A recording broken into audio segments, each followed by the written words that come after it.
Alô, alô, boa tarde, salve, salve. Sobe som aí, Fabrício, sobe som. Quinta-feira, a Copa do Brasil rolando, nenhum mineiro rolando dentro da Copa do Brasil, mas e daí?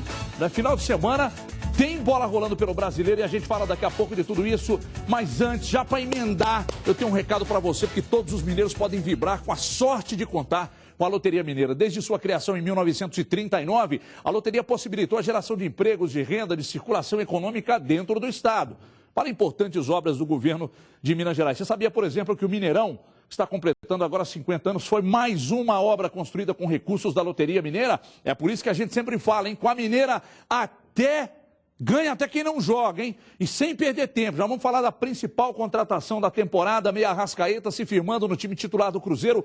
André Salles conta, já já a gente discute aqui na tela. Principal contratação da temporada, o uruguaio Arrascaeta custou 4 milhões de euros e foi apresentado na sede administrativa do clube. Dentro de campo, o meia alternou momentos bons e ruins.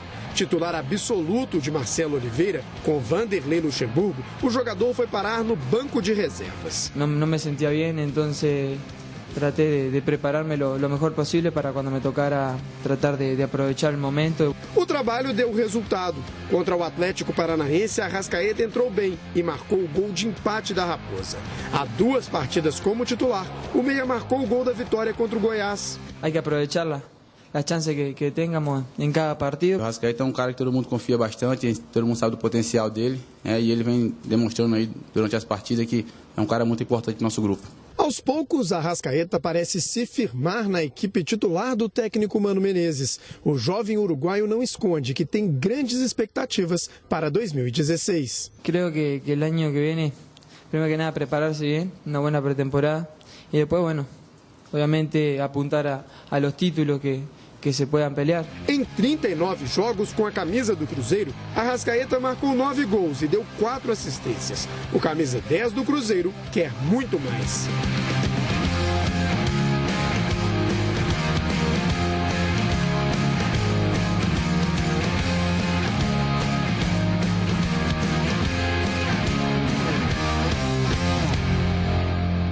Eu preciso começar a tratar desse assunto com quem mais elogia, com quem mais apoia, com quem diz que ele realmente é um jogador diferenciado.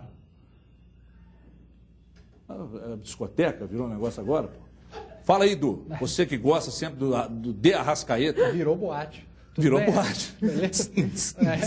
Um abraço, telespectador. Eu realmente gosto do futebol do Arrascaeta. Tecnicamente, eu sempre digo aqui que é o melhor jogador do Cruzeiro, mas faltava ele jogar como jogador uruguaio, entrar com determinação, raça, sangue no olho, dar sangue pelo clube, pelo Cruzeiro.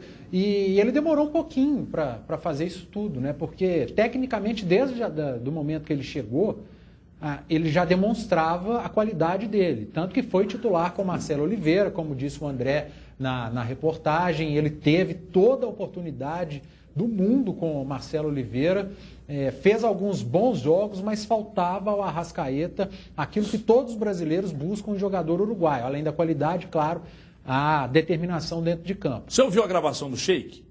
Falando do zagueiro do Flamengo? Ouvi. Mas mais ou menos aquilo. Diz o Sheik que não foi ele, né? Então não dá para falar que foi o Sheik, mas o cara que imitou... Muito bem feito, né? Esse tem lugar em qualquer programa humorístico. Mas, voltando a falar do Arrascaeta, ele demorou, nós estamos em outubro, 10 meses para mostrar raça dentro de campo. E nos últimos jogos, o Arrascaeta realmente tem feito a diferença. É o que a gente pedia aqui. Pelo menos eu pedia a determinação dele em campo. O Cadu, você, Edmara, vocês pediam ele como titular há muito tempo. Teve uma determinada época, quando o Luxemburgo estava à frente do Cruzeiro, que eu cobrava mais oportunidades para o Arrascaeta. Ele até teve uma ou outra, mas a forma com a qual ele entrava em campo, que eu até brincava aqui, parecia que estava entrando numa pelada de churrasco, isso atrapalhou muito o Arrascaeta. Ele perdeu pontos até com o torcedor que pedia a presença dele como titular. Mas nos últimos jogos com o Mano Menezes, principalmente depois que saíram algumas notícias sobre balada, noitada a respeito do Arrascaeta, parece que ele se mancou e entra em campo como um verdadeiro jogador uruguaio. E aí ele aliando a parte técnica dele, que é muito boa, com essa raça, determinação que tem mostrado nos últimos jogos, ele tem sido o grande jogador do Cruzeiro. Eu respeito sua opinião, como sempre respeitei. Você está no hall das pessoas que eu tenho um carinho muito grande, mas não vejo nenhuma relação. Você uma vez falou comigo que eu respeito a sua opinião desde que ela seja a mesma minha. Eu nunca esqueci essa frase. E ainda assim eu discordo de você em algumas coisas aqui no programa. Tá certo, tá certo. Eu só acho que você não tem razão. E você acaba gostaria de ouvi-lo. Uma belíssima camisa Grená, né? Em homenagem ao você acha que tem alguma relação, ídolo? Eu preciso até que a gente mate isso rápido, porque esse assunto voltando de novo, né? Mas eu sempre espero que haja um embate, você sempre, não, eu concordo com ele. Não, eu concordo com ele, você está me cansando. Fala você. O problema do Arrascaeta, eu ficava sozinho aqui. Pois é, mas eu discordo de você, Panzi, quando você diz que o Arrascaeta demorou até outubro para mostrar raça. Eu até acho que em um outro jogo recente ele não entrou como deveria em termos ali de vontade, mas não acho que dá para generalizar, colocar o ano inteiro nesse pacote. Ele oscilou muito, a matéria do André foi boa nesse sentido, de mostrar as oscilações do Arrascaeta, como ele teve momentos diferentes com treinadores distintos, até em termos táticos, Everton, no começo do ano, com o Marcelo Oliveira, na linha de 3 meias ali que o Marcelo Oliveira fazia, ele jogava pelo centro, depois com o Vanderlei Luxemburgo, ele jogou algumas vezes pelo lado, com o próprio Lucha. Em um momento, o Cruzeiro jogou num 4-4-2, com 2 volantes, 2 meias. Ele ficava numa posição diferente, um pouco pela esquerda, um pouco centralizado. Depois passou a ser reserva. Agora, nos últimos jogos, tem entrado numa nova função ali por trás do centroavante. Então, jogou de maneiras diferentes. Até um debate na torcida do Cruzeiro. Ele funciona mais como um cara aberto pela esquerda, como um armador. Naquele momento, no início do ano, em que o assunto relativo ao Cruzeiro era a necessidade de um meia, ele foi testado como um 10. Teve um momento em que ele rendeu bem pela ponta canhota, ali pela esquerda, mas ele mesmo, numa entrevista, disse que preferia jogar pelo centro. Então foi até uma confusão danada essa questão do posicionamento do Arrascaeta. Mas o que está muito claro que mudou no Arrascaeta é a postura dele em campo. Não, como mudou no Williams. Mas eu estou dizendo de se doar em campo. Não, tudo bem, mas quando o Luxemburgo estava aí... Isso mudou. Mas quando o Luxemburgo estava aí, a gente questionava alguns jogadores que não apareciam. Mas a gente não está discutindo o time, a gente está discutindo o Arrascaeta. Mas ele faz parte do time, do coletivo. Mas antes mesmo do Cruzeiro ter mudado, ele tinha entrado fazendo churrasco em alguns jogos também. Foi bem depois daquela matéria do Globo.com, que eu não sei, isso mexeu com o Arrascaeta e falou, então eu vou mostrar. Mudou sim, a postura dele mudou. Foi irregular, ele entrou nesse ritmo que o Panzi fala umas 2, 3 vezes no máximo. Não estou dizendo que está correto. É óbvio que tem que ter uma conversa. O cara não pode entrar nunca assim. Mas eu acho que é um exagero em colocar que ele entrou dessa maneira de forma geral. E lembrando, o Arrascaeta pode não ter correspondido da maneira que muita gente imaginava, chegando, virar a grande estrela da companhia, virar um dos grandes jogadores em atividade no futebol brasileiro. Muita gente tinha essa expectativa que ele chegaria para ser um craque mesmo. A diretoria criou essa expectativa. Mas eu acho que não dá para dizer que ele foi uma decepção também não. Ele está alguma coisa ali no meio do caminho. Ele teve bons jogos, ele oscilou. E parte dessa oscilação, parte do fato de ele não ter se destacado, eu acho que dá para colocar na conta do treinador. Pelo menos na fase ali do Luxemburgo, ele não teve tantas oportunidades assim. O ano dele foi confuso, Everton. E essa confusão não foi só dele. O time teve momentos de oscilação. Mas ele é tudo isso? Olha, é difícil a gente decretar porque a gente conhecia o Arrascaeta a ponto de ter uma boa impressão, a ponto de achar, olha, penso que essa contratação é válida, é um cara que tem habilidade, ele pode agregar. Mas a gente não conhecia o Arrascaeta profundamente. Eu, sinceramente, não vou pagar aqui de grande conhecedor do jogador quando ele estava no Defensor, tendo assistido 5 jogos do cara. Mas eu acho que é por aí. O que você chama de tudo isso? Eu quero... Não, eu vi que você fez uma pergunta, mas o que é o tudo então, isso? Assim, tudo isso, ele tem bola para ser protagonista no Cruzeiro?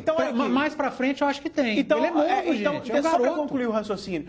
No Defensor, eu acho que chega a ser quase pedante muita gente dizer, nossa, porque... Gente, o jogo do Defensor nem passa para cá. É verdade. Né? A gente via na Libertadores, não tem jeito de ver. Concordo. Então, eu não vi com uma sequência suficiente para avaliar o jogador. E no Cruzeiro, eu acho que fica complicada a avaliação porque ele quase não foi titular. Então, eu acredito no Arrascaeta. Sinceramente, eu peço ele como titular há muito tempo e acho que um bom sinal, Everton, é ele, no seu próprio país, ser sempre convocado. Eu acho isso um bom sinal. Lá no Uruguai, onde conhecem o jogador. Exatamente. Ele é chamado. E a seleção do Uruguai pode não ser uma Alemanha, pode não ser uma Holanda, não sei se bem mas que é Holanda, competitivo sempre. Mas é uma boa seleção. Agora, eu acho legal você dizer isso aí, né, que não vai ficar aqui vomitando um monte de regra aqui em cima do cara para não falar outra coisa. Porque tem gente que vai lá no Google, pega todo o histórico do cara, desde uma mamadeira. Aí vem infantil, juvenil, aí discorre sobre o cara como se conhecesse. Conhecia nada. O Campeonato Uruguai não tem tradição nenhuma, ninguém aqui acompanha e tal. E aí, na Libertadores, caiu ali na Libertadores, ele o G12. Eu já vi gente falando, eu acompanho o G12 desde a época, não acompanha nada. Então é o seguinte, você vê alguma relação, Dimara, nessa questão aí, destacada pelo Panzi aqui, que é realmente o cara entrar mais ligado, porque bola ele tem, faltava só entrar mais ligado, ou você não vê relação? Câmera 2, boa tarde. Boa tarde para todo mundo. Eu acho um nível de cobrança muito alto em cima de um jogador que refletiu o que foi o Cruzeiro. Quem foi confuso na temporada foi o Cruzeiro o tempo inteiro. As mudanças de treinador, a forma de jogar, não era só o Arrascaeta, que não tinha taticamente uma função definida, era o próprio Cruzeiro. O Cruzeiro jogava como? Qual era, taticamente, a formação do Cruzeiro? O Vanderlei Luxemburgo chegou e não conseguiu dar padrão de jogo para a equipe, e o Arrascaeta foi na bela história que aconteceu. Hoje não, hoje ele tem uma definição, ou ele joga de atacante, ou é o segundo atacante, ou é atrás do centroavante, é assim que ele joga, foi assim que ele descobriu a sua forma. E nem acho que tem um peso enorme assim, ele demorou a se adaptar ao futebol brasileiro. Não tem nada disso, não. Quem não estava adaptado à temporada foi o Cruzeiro. Quem fez tudo da forma como aconteceu, e confuso, e dentro e fora de campo, foi o Cruzeiro. E ele é reflexo disso. Tanto é verdade que não recuperou só ele. Gente, a maior decepção para mim do Cruzeiro nesta temporada não é o Arrascaeta, não é nada. É o Mike, que era o jogador, tá treinando, e treinou entre os reservas até de volante. Um jogador que tinha o contexto que o Mike tinha. O Luxemburgo acabou com o futebol. O Luxemburgo acabou com o futebol dele, o problema não tem nenhuma relação. Quem? A gente não consegue entender, até porque com o Marcelo também ele já não estava bem. Né?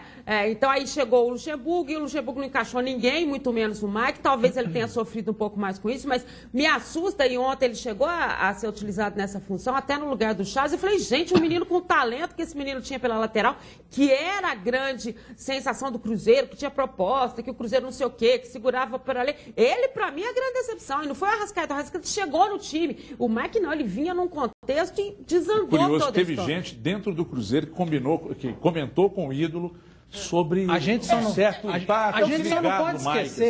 não pode esquecer que a Libertadores do Mike foi ruim, a Libertadores do Arrascaeta foi ruim e o Luxemburgo não estava na Libertadores. É o que eu falei, então esses caras não renderam no final com o Marcelo, não renderam com o Luxemburgo, alguns deles ainda não rendem com o Mano Menezes. Então colocar a culpa em treinador é muito fácil. Eu acho que o principal culpado por tudo isso que o Cruzeiro está passando esse ano, depois dos erros da diretoria, é o Luxemburgo pelo péssimo trabalho que ele fez ou que ele não fez aqui em Belo Horizonte, que ele não sei porquê. Agora, os jogadores têm parcela de culpa. Porque muito me estranha também, o Willian é todo elogio, é o grande jogador do Cruzeiro desde que o Mano chegou, o Willians também, mas por que eles não rendiam também com o Luxemburgo? Tinha problema com o treinador e descontaram no clube?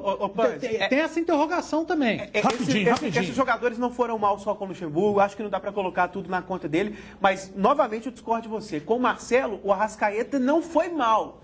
Ele também não foi bem. Ele jogava, mas era a gente tem que entender que o mais ou menos é uma coisa que existe. Lógico. Às vezes o cara, ele realmente oscila e fica difícil de decretar. Você foi mal, você foi bem. O Arrascaeta teve aquele momento no clássico. Ele foi mais ou menos durante 10 meses, cara. Ele teve alguns momentos. Ele foi mais ou menos durante 10 meses. O Cruzeiro não pode ter jogador mais ou menos durante 10 meses. A trajetória do Arrascaeta é errante, no sentido de ser difícil de decretar o que foi. Porque ele não foi titular o tempo todo. Treinadores mudaram, o ano foi confuso. Deixa eu ouvir a Kika e a participação do internauta no @os donos da bola Migela. Ô, Kika, boa tarde. Boa tarde. Começa com o Sidney 3, que diz que o Arrascaeta é bom. Acho que vai ser titular em 2016, mas não com a 10. Rodrigo D1, o Edu tem razão, só faltava sangue nos olhos dele e isso se deve ao trabalho de psicólogo do Mano Menezes. Maurício de Jesus, vocês da imprensa é que inventaram que ele é um craque, é um jogador bom, nada mais que isso. E Everton Gustavo, a Arrascaeta merece mais chance ao lado do Gabriel Xavier. Acho que complementaria bastante o meio do Cruzeiro. A culpa é da imprensa sempre. Agora eu vou falar de uma clínica odontológica que está dando o que falar em Minas Gerais. A Implantar Odontologia, pessoal, a Implantar revolucionou o mercado mineiro, oferecendo aos seus clientes uma estrutura física espetacular. Eu fui lá e vi, conheci, trato, inclusive lá. Profissionais especializados, rapidez nos tratamentos, um atendimento em todas as áreas da odontologia. Não acredita? Então veja com seus olhos aí esse VT e saiba quem está sorrindo e sorrindo feliz com a Implantar. Aliás, não roda não. Deixa eu só contar uma história aqui. Tem gente saindo de Divinópolis, tem gente saindo de Conselheiro Lafayette, tem gente saindo do Vale do Aço, Contagem, tem gente saindo da região centro-sul da capital para fazer uns tratamentos lá na Implantar.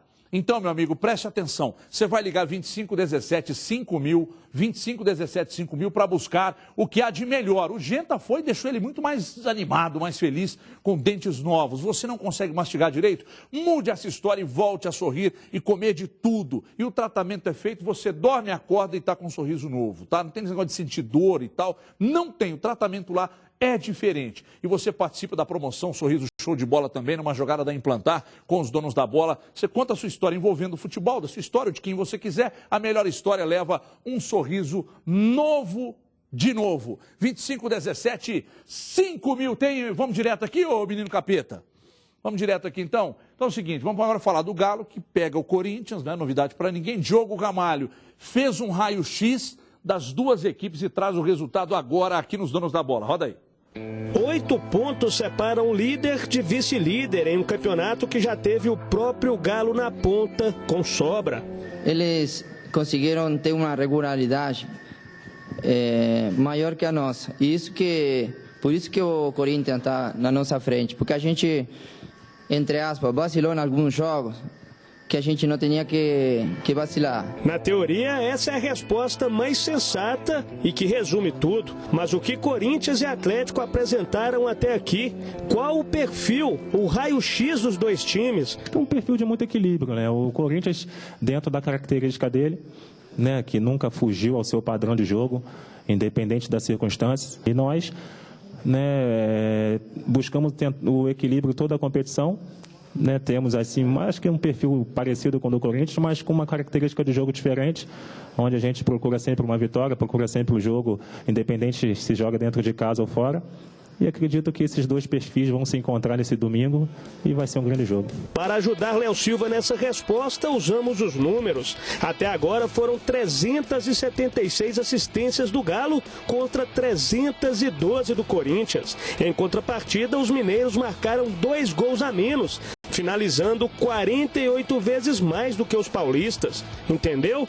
Tá bom, eu sei que a sua cabeça já deve ter dado um nó com tantos números, mas eu vou tentar simplificar. O Atlético errou 50 finalizações a mais do que o Corinthians neste Campeonato Brasileiro. A explicação pode até estar naquela máxima de quem tenta mais, erra mais. É bem por aí, né? Às vezes a gente tem maior posse de bola, tenta mais o gol e acaba errando mais. É como um camisa 10 que sempre tenta uma jogada difícil e acaba errando mais passes, mas quando acerta, coloca o companheiro na cara do gol, né? Mas pensando por um lado mais prático, a resposta pode ser outra. Acho que é tanta vontade para fazer o gol que às vezes a gente acaba pecando no momento da finalização, né? Nossa equipe tem um contra-ataque muito rápido e às vezes acaba confundindo essa velocidade ali e não conseguindo concluir com tranquilidade, com qualidade, com competência, né? Para melhorar de fato, só há uma receita, até porque para o Atlético esta pode ser a última chance. A gente tem que tomar consciência disso. Eu sei que meu companheiro vai dar a vida, cada um de nós, porque a gente está acostumado a fazer isso. A nossa arrancada começa no domingo. Ó, eu vou dizer o que eu estava dizendo aqui fora do mar. Reconheço que uma parcela considerável da torcida do Atlético não tem tanta paciência com o Dátolo, mas acho um baita de um jogador. Primeiro, a questão da facilidade para bater na bola é uma coisa que eu acho interessante. Segundo, a principal característica que me chama a atenção no Dátolo é não esconder do jogo. Isso que o Edu estava levantando aqui sobre o Arrascaeta, você não pode nunca dizer do Dátolo. Ele erra, mas a bola passa pelos pés dele a todo momento, desde o início do jogo. Ele busca o jogo, o tempo inteiro. Ele bate de fora da área, ele lança, ele bate escanteio, ele cobra a falta, não esconde do jogo. Eu acho uma característica fantástica, porque o jogador, quando não quer jogar ou fritar treinador, que não é o caso, evidentemente, se esconde do jogo. É só isso que faz. Né? Você está olhando para mim com um semblante de quem não está muito feliz com o que está ouvindo. Não, eu gosto do Dátulo, então eu concordo com você. Eu só acho que ele teve um momento na temporada em que ele não estava tão bem. Ele errava muito, mas faz parte. Eu acho que houve um exagero nas críticas ao Dátulo.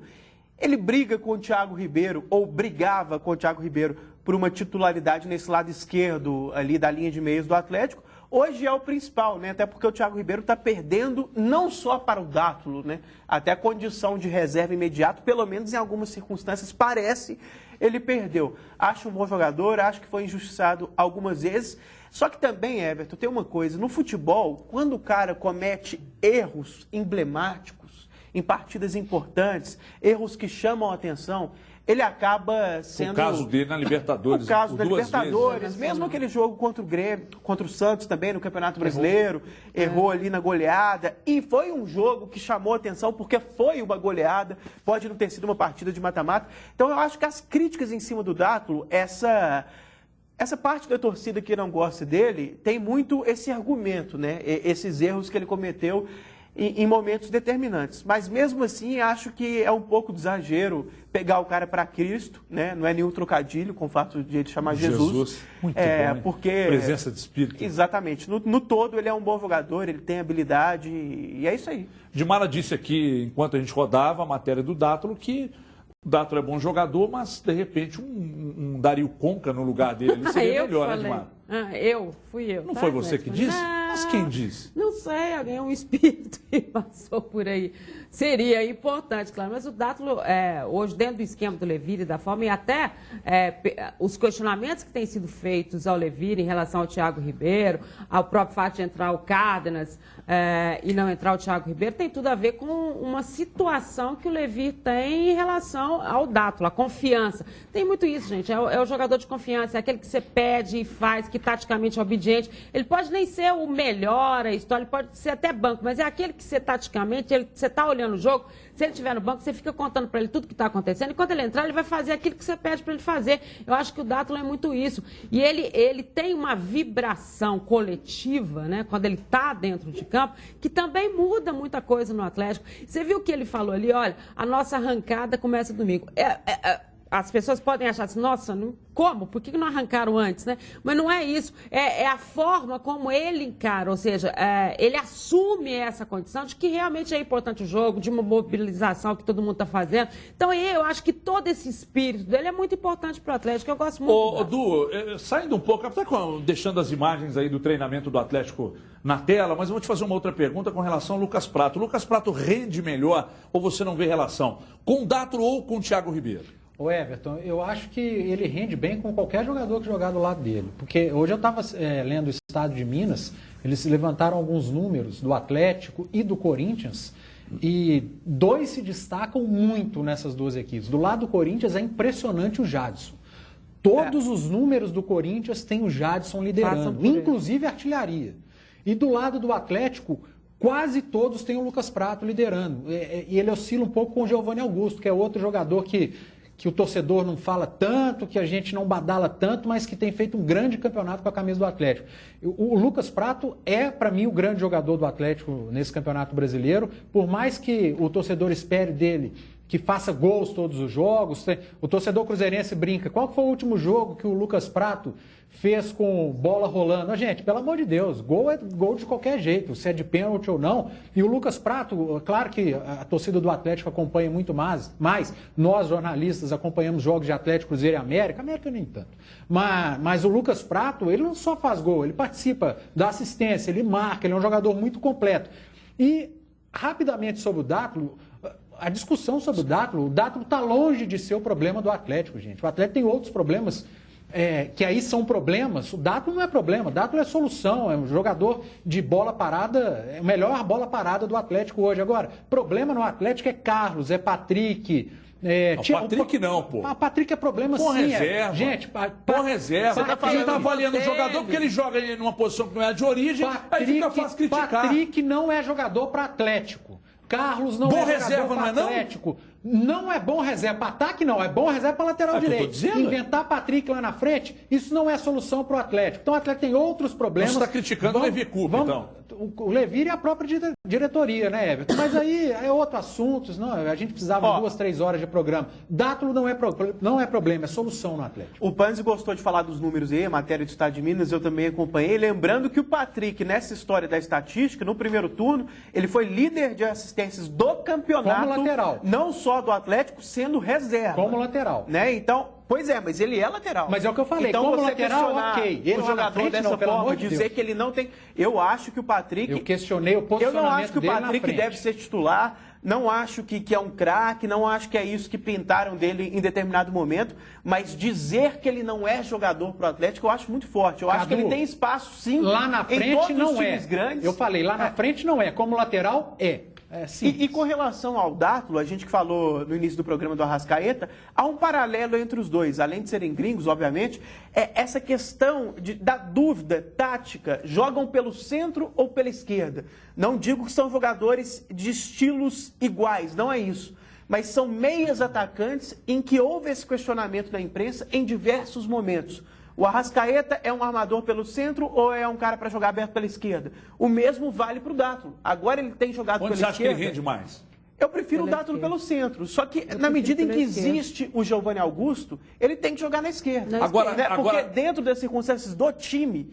Né? Porque o cara tem que se adaptar ao time. Então, no time atual do Atlético, ele tem que jogar pela esquerda. E você acha que o Prato rende mais com ele ou com o Thiago Ribeiro, não tem relação? Eu acho que nisso aí não tem relação, não. Depende, o Prato joga bem com os dois, é um centroavante que acaba sendo municiado pelos dois. Você pode pensar que com o Thiago Ribeiro, ele tem a facilidade de ter um companheiro na área com mais frequência. Então, o Thiago Ribeiro pode atrair a marcação dentro da área e deixar espaço para o Lucas Prato. Ontem aconteceu isso no jogo do Fluminense. Quando o Fluminense colocou outro centroavante, o Magno Alves puxou a marcação, sobrou espaço para o Fred, ele foi lá e fez o gol. Ao mesmo tempo, o Dátulo é mais técnico, então pode dar passes com mais qualidade para o Lucas Prato. Não acho que dá para decretar que é melhor para o argentino ali. Mesmo com o Prato dizendo que prefere jogar com um atacante mesmo do lado, né? Teoria, o Prato tem essa, em teoria, ele gostaria de jogar mais com o Thiago Ribeiro até. Mas eu acho que não dá para colocar isso. Não. A gente está falando sobre essa questão das variações colocadas pelo Levi, de ter testado o Patrick lá na frente, e o Patrick mesmo como reserva, você destacava aí que os números são muito, muito positivos e tal, não sei o quê. Às vezes os questionamentos, até mesmo com o Levi Coupe, né? Eu acho que existe uma certa má vontade também com o Levi, de não se apresentar, e eu não sei honestamente se como um estudioso do futebol. Há uma má vontade, porque de repente ele é um cara, um sessentão, né? não se apresenta como estudioso de futebol, e acho muito... acho até uma certa covardia quando você vai analisar o Atlético jogar, e você vai dizer que o Atlético é o sistema galo doido. Eu não acho que seja o sistema galo doido. Isso era na época do Cuca. Então, mas é que é. Muita gente... Não, o Atlético vai pra cima, não tem... É uma loucura. Muita gente da imprensa nacional fala que o Atlético chama o Atlético kamikaze. Eu acho que não. Isso aí é você desvalorizar completamente o trabalho do Levi, que pegou alguns jogadores que nem eram tão badalados e transformou esse time como vice-líder com números expressivos. Peraí. Muita gente usa esses termos não necessariamente num sentido negativo. Muita gente fala do Galo doido até com uma virtude no sentido de movimentação, de não ter posição fixa, até ressaltam que há um defeito, que o time poderia marcar melhor, poderia controlar o jogo de forma mais calma, mais superior em alguns momentos. Só que eu não vejo que todo mundo que usa essas expressões as utiliza de um jeito crítico, não. E outra coisa, eu discordo do Panzi que o Patrick não possa eventualmente, e isso a maioria vai concordar com você, então você vai estar nos braços da massa. Não, mas isso eu concordo com você também, eventualmente, mas ele não é um jogador, o Levi Coupe coloca, ele é a primeira opção do Levi. Eu até acho que em alguns jogos eu discordei do Levi Coupe quando ele escalou o Patrick lá na frente, e disse isso nas transmissões, mas eu acho que no âmbito geral, colocar como alguns colocam, na imprensa que ele é um professor pardal porque inventou o Patrick lá na frente. Eu acho injustiça com o Liverpool. La circulação. Olha aqui, do Osório essa aí. Ô, gente, preste atenção, tem um recado para você que tem cãibras, varizes, dores nas pernas ou dormências. Você sofre com dores nas costas, dores de coluna, acorda cansado todos os dias. Então você precisa conhecer o Colchão Oriental J2000 e melhorar sua qualidade de vida. Somente ele possui tecnologia capaz de melhorar sua postura, a postura do seu corpo, enquanto você dorme. Há mais de 25 anos que médicos e fisioterapeutas indicam o Colchão Oriental J2000. Já são mais de 2 milhões de usuários inteiramente satisfeitos. Veja mais um depoimento de quem comprou e está feliz aí. Roda aí.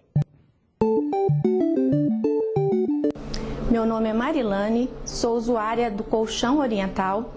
Tinha um problema sério de coluna, dormia basicamente sentada. Hoje, após o uso do produto, me sinto muito bem e recomendo a todos. Tá vendo só? Ligue agora, 0800 038 2000, agende uma visita. A Oriental J2000 vai mandar um especialista na sua casa explicar todos os benefícios deste fantástico colchão. E você ainda aproveita a promoção. Na compra do colchão, você ganha uma linda cama box, um edredom espetacular e tem de volta a qualidade de vida através do sono. Todos os dias você vai dormir muito melhor. Ligue agora na fábrica, direto, 0800 038 2000, Colchão Oriental J2000. Quem dorme bem, mas vive muito melhor. Eu vou para um break rápido, daqui a pouco a Kika gira, o torcedor do Atlético, e a gente segue com o Atlético e Cruzeiro aqui nos Donos da Bola. Até já.